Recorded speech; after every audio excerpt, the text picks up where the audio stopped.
The first time I let my daughter-in-law's father hold my empty wallet, he smiled like a man who just won the lottery. I kept my shoulders a little slumped, my voice a little shaky. That was the point. I wanted to see how quickly greed would surface. It was September 14th, 2025, a Sunday brunch in the Heights here in Houston, Texas. I wore my old jacket, the one with a coffee stain from 2006, and pretended to pat my pockets for a missing card. Victor reached for the check before the waiter even asked. "Don't worry, I've got you," he said loud enough for half the cafe to hear. His wife, Evelyn, nodded like it was charity work. My son Daniel looked down at his plate. Sophie, my daughter-in-law, smiled, studying me as if I were a math problem she'd already solved. Back home, the air conditioner hummed and the house felt too big. I noted the exact minute the door had closed, 2:11 p.m. Old habits die hard. 30 years as a maintenance supervisor teaches you to log everything.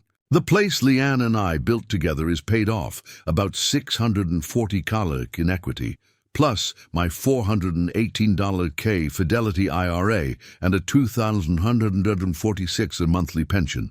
That's my life's work. My promise to Leanne was simple: no one touches the house. In the kitchen, I heard Sophie whisper to Daniel, thinking I'd gone upstairs. "He can't manage much alone," she said. The words hit like a door closing somewhere deep inside the house. Before we continue, please subscribe to the channel and tell us where you're listening from. That night, Daniel texted me a caregiver agreement Sophie had found online. Soft fonts, warm language, hidden hooks. Monthly support services. I pretended not to notice the attachment, but 2 weeks later, another message came by accident. A bank screenshot. 1-980 to Horizon Care, LLC, 09/29/2025. I wrote the name in my pocket notebook and underlined it twice. Horizon, the same word printed on Victor's so-called consulting brochure he'd flashed at brunch.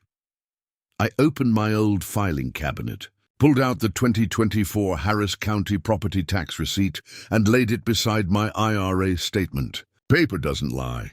The kettle hissed behind me. The sound made the silence heavier. I thought of Leanne's voice. Protect the house first. Still, part of me wondered if I was imagining things. Maybe they really cared. Maybe I was just a lonely man seeing ghosts in paperwork. The steam fogged my glasses, and for a second I almost believed it. Then I remembered Victor's smile, bright and hungry, and I knew better. So I kept quiet, kept notes, and kept acting poor. Because the best way to find out who's honest is to make them believe you're weak enough to rob. Thanksgiving was 2 months away, plenty of time to set the table for the truth. October rolled in slow and heavy, like wet clouds that never quite break. The house felt too still. I'd sit at the kitchen table long after sunrise, listening to the fridge hum and the clock tick. It's funny. When someone plans to steal from you, the silence becomes the loudest thing in the room. I tried to tell myself I was overreacting. Maybe Sophie really wanted to help. Maybe Victor was just proud of his success. But every time I tried to believe that, another small thing chipped at me. Daniel called one evening while I was cooking stew. He said, "Dad, they just want to make sure you're comfortable." I asked what comfortable meant. He hesitated. "You know, safe, covered, like furniture before a move." After we hung up, I leaned against the counter and watched the steam rise from the pot. Leanne's old mug still hung on its hook, the one that says, "World's Best Mom." I reached for it out of habit, then stopped halfway. My hands were shaking. That night, I looked through my pension deposits again, $2,146 every month on the first, neat as clockwork. My IRA statement showed the same steady number, $418,000. Those figures had once made me proud. Now they looked like bait. The next morning, I decided to confront Sophie gently. We met at the grocery store, her idea. She smiled wide in the rotisserie chicken aisle. "We'll make sure you're comfortable," she said again, like it was a promise carved in sugar. I nodded, pretending to agree, but my stomach turned. Back home, the oven timer beeped even though I hadn't set it. I realized I'd leaned on it by accident, my finger shaking against the button. That stupid sound made me laugh, then choke. That's what grief does. It sneaks in through the small mistakes. I sat down at the kitchen table, pen in hand, notebook open. Stop reacting. Start recording. That's what I wrote.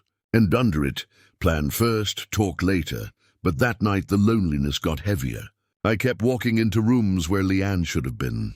I picked up the phone twice to call Daniel and hung up both times. I didn't want to beg my own son to see the danger, so I opened my laptop instead and searched Elder Financial Abuse Texas Attorney. That's when I found Attorney Carver.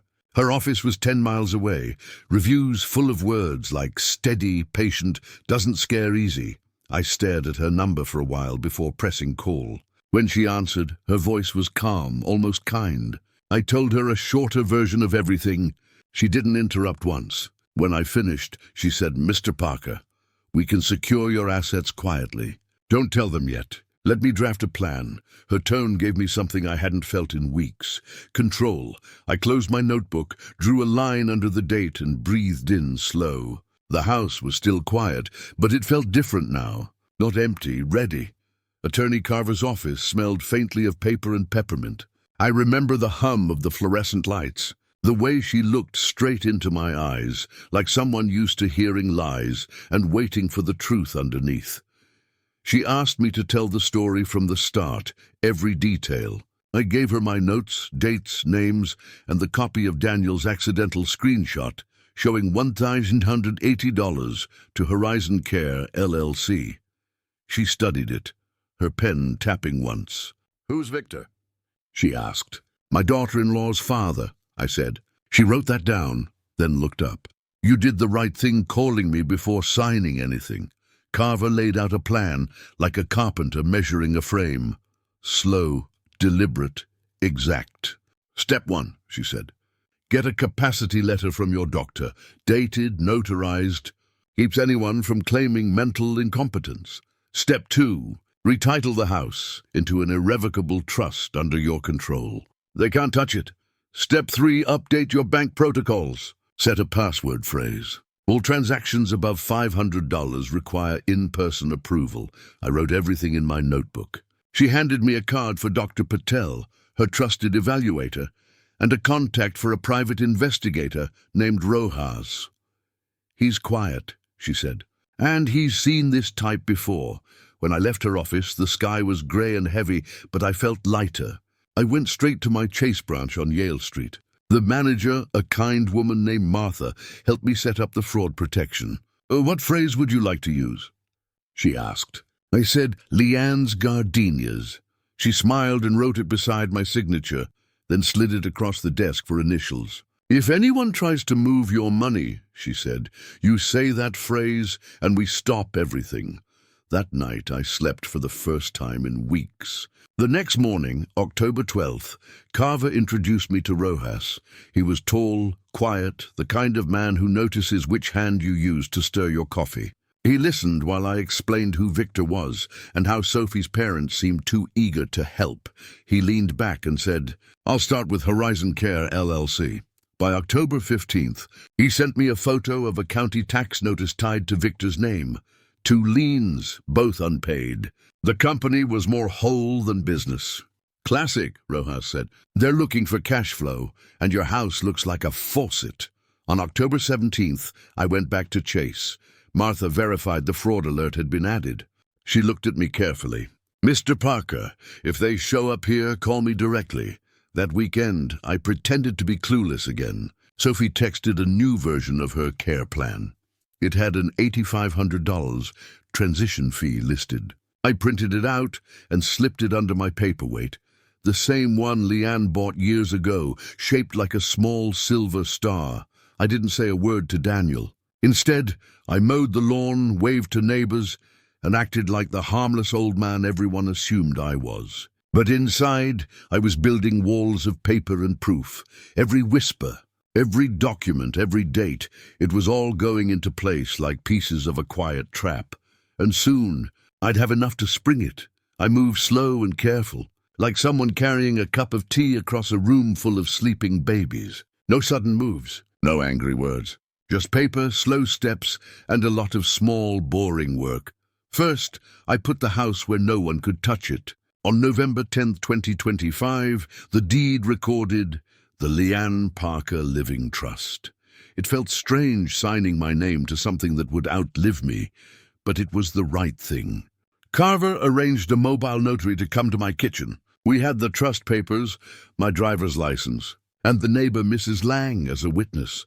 Mrs. Lang, retired school secretary, sharp as a tack, stood in my doorway, arms folded, and watched every stamp and signature. The county clerk emailed me a confirmation the same afternoon. I printed it and slid it into my manila folder labeled Thanksgiving. A few weeks earlier, on October 5th, I'd already put a small lockbox by the front door and given the code only to Attorney Carver. The spare key to the safety deposit box at the bank was moved there, and the code was written on a card Carver held in her office. My everyday bank card stayed with me, and my phone with two-factor texts was locked in a metal safe. Victor didn't even know where my spare key went. That made me smile more than I expected. At Chase on Yale Street, Martha made the promise official. Any movement over $500 needed an in-branch manager's okay. All new payees required notarized paper and my spoken password, Leanne's Gardenias. I asked her to initial the note on my account file. She did, and I took a photo of it with my old phone. Evidence is easier to prove when you have pictures that show names and dates. Rojas kept digging. On October 15th, he sent me a short PDF. County notices tying Victor's Horizon Care LLC to 2 unpaid liens and a P.O. box address. He also sent a photo of Victor leaving a strip mall office with a woman who had a notary badge clipped to her jacket. That photo made my stomach flip. I printed it, put it in the manila folder, and wrote, Victor plus notary, no red flag. Sophie called twice that week. Once she suggested we just sit down with the papers and talk. I played my part, slow nods, harmless smiles. I let them think I was easy. That's how you catch teeth that snap. Carver wrote a stern letter for me on October 20th, a draft cease and desist, demanding they stop any financial solicitations until I, my attorney, and my doctor all agreed on a path forward. She told me not to send it yet. Keep it, she said. We'll press if they push. Then I set the little traps. I kept using my old phone to respond with tiny, naive messages. I let Sophie think she was helping arrange dinners and in-home visits. I let Victor recommend his favorite notary, like he was offering a family favor. Rojas photographed that meeting from across the strip mall parking lot. No trickery, just a camera pointed where a man who runs a fake company meets people who help him pretend he's legitimate. Every paper, every photo, every banknote, those were my bricks. When Victor pulled out the $8,500 transition fee in an email, I printed it and slipped it into the folder next to the Chase fraud note that required in-person approval. I added a typed list of my accounts and balances. Fidelity IRA $418,000. House equity $640,000. Monthly pension $2,146. Not to brag, but to mark the size of what could be lost. I wanted the truth to be clear when the light hit it. I didn't gloat. I kept my voice low. I kept mowing the lawn. I kept being the man who looks like he needs help. Behind that quiet face, the plan tightened. I could feel the trap closing like the slow snap of a mousetrap, quiet until the moment it's not. Thanksgiving was the hinge. I put the final thin pieces into the folder and closed the tab labeled Thanksgiving. When the family gathered, I'd slide it across the table and let everyone read the receipts, the photos, the bank rules. The room would be full of their relatives, the home crowd, the church people who like to judge. Light makes secrets small. That's where I planned to let the truth do its work. Thanksgiving Day came colder than usual for Houston.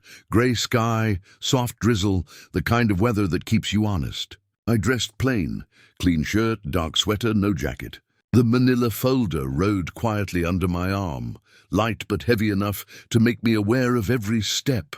Sophie had insisted I join them at her parents' house. It's family, she said. I smiled and agreed, acting grateful.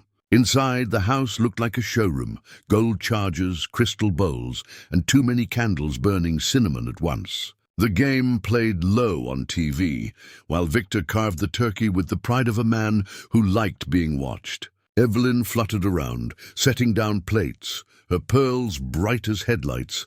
I took the seat they offered right beside Victor. My folder rested near my plate, neat and quiet. I listened as they talked about future plans and care options. Victor's voice was smooth. "Dad, we brought a simple caregiver agreement to look over," he said, tapping a folder that looked a lot like mine. "Nothing binding, just clarity." His cufflinks caught the oven light when he smiled. I set my fork down. "Before dessert," I said, "I have a few simple papers too." The table quieted. I opened my folder and pulled out the first sheet. The county confirmation, showing the house now belonged to the Leanne Parker Living Trust, recorded November 10th, 2025. I passed it across the table. Slow. "That's just housekeeping," I said. Then came the second, Dr. Patel's letter dated November 21st, confirming I was mentally competent and capable of managing my own affairs. Evelyn blinked, lips tight. Sophie's eyes darted to Daniel. The third paper landed softer, the PI summary Rojas had prepared. Horizon Care LLC, 2 unpaid liens, principal manager Victor Matthews. The words hit the table like dropped silverware. I wasn't done. "Fourth," I said, sliding over Attorney Carver's cease and desist draft, warning against financial solicitations. "Fifth," I added, "bank instructions confirming all transfers require in-person verification and a password phrase." Victor's smile cracked. Evelyn's fork clattered. Her cousin down the table stopped mid-bite. "I don't understand," Victor said carefully. "You do," I replied. "You invoiced me for $8,500 before you asked how I was feeling," Sophie stammered. "It's not like that, Dad, just—" I laid down the photo Rojas had taken, Victor with the notary. 20:47 p.m., strip mall parking lot. "Then explain this." The room went still. The only sound was the rain against the window and the slow hiss of gravy on the stove. Evelyn's face drained of color. Daniel pushed back his chair just an inch, staring between us. Evelyn tried for a soft tone. "This is unnecessary, Parker." "No," I said. "This is necessary because you thought I was too old to protect what I earned."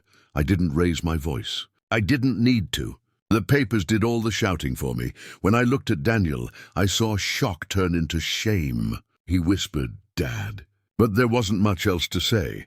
I gathered the documents, tucked them neatly back into the folder, and stood up. "Enjoy your dinner," I said quietly. "My lawyer will follow up Monday."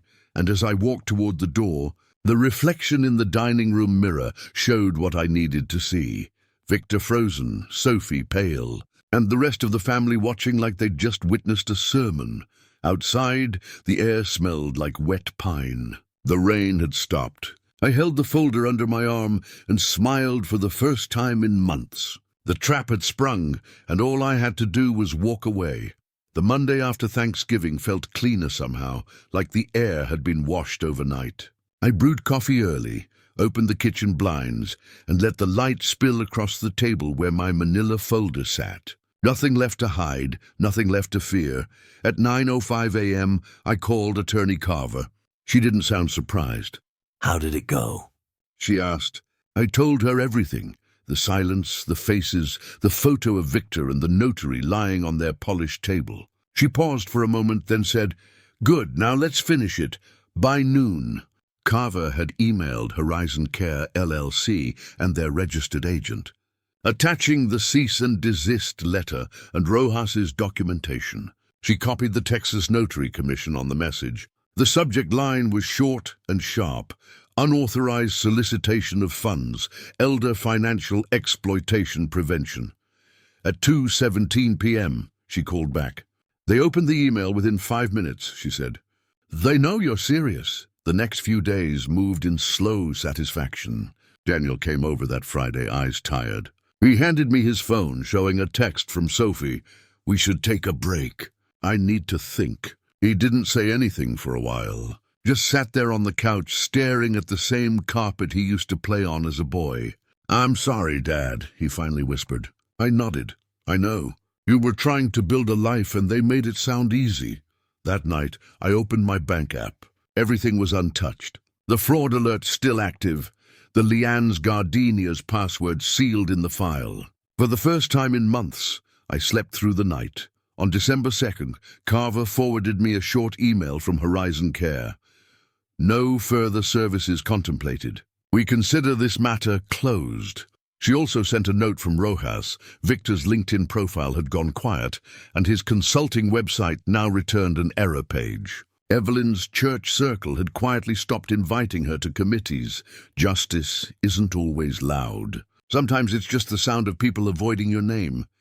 A few days later, I visited Chase Bank to drop off a small thank you card for Martha, the manager. She smiled, saying, "Everything's still locked tight, Mr. Parker." "Good," I said. "Keep it that way." I walked home through streets lined with early Christmas lights. The air was crisp, the kind of winter Houston barely gets. The world felt calm again. At home, I sat in my recliner, opened Leanne's old recipe box, and found her handwriting on a yellow card, "Pecan pie for Thanksgiving." I laughed softly. "You'd have liked that dinner, Lee," I said. Even if the company was terrible, Carver called one last time that week. "We've filed everything away," she said. "You're fully protected. No one can touch a dime without your say-so." I thanked her. When the call ended, the house settled into quiet again, but this time it was the good kind. The kind that doesn't hide anything. It was over. They'd tried to turn me into a paycheck. Instead, I turned their greed into paperwork. The morning after everything settled, I woke up before sunrise. The house was cool and quiet, the air smelling faintly of coffee grounds and rain. I sat at the kitchen table with my notebook, the same one that had started this whole thing. The last line I'd written weeks ago still stared up at me. "Plan first, talk later." I smiled. The plan had worked. I made my coffee and carried it to the porch. The street was still wet from last night's drizzle, the puddles catching bits of early light. Across the fence, Mrs. Lang waved from her garden. She didn't say anything, she just nodded, like someone who already knew the ending. Daniel came by mid-morning, holding 2 grocery bags and a look I hadn't seen in years. Honest worry mixed with guilt. He placed the bags on the counter. "I got you some fresh bread and milk," he said. Then softer, "I really messed up, didn't I?" I took a breath. "You trusted the wrong people. That's not the same as betrayal." He sat down, elbows on his knees. "Sophie's moving out. She says she needs space." "Good," I said gently. "Let her find someone she can't trick." He gave a short laugh, the kind that comes after crying. "You really had everything planned?" I shook my head. "No, son. I just took notes and listened to what people said when they thought I wasn't. We spent the afternoon fixing the porch light, something we'd been meaning to do for months. For a while, we didn't talk about anything serious. It was better that way. When he left, he hugged me tight and said, "I'll be better than this, Dad." "I know you will," I told him. Later that evening, I sat in Leanne's chair by the window.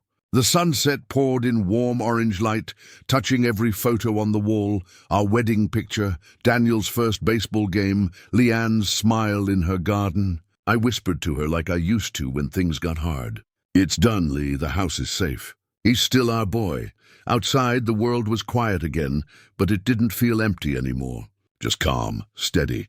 I opened the Leanne Parker Living Trust binder one last time, double-checked every signature, and slid it into the drawer labeled "Leanne Kept." The folder fit perfectly, like it had been waiting all along.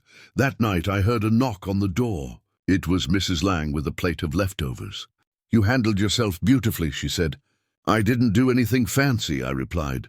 "Just used what they gave me, their greed," she smiled. "That's usually enough."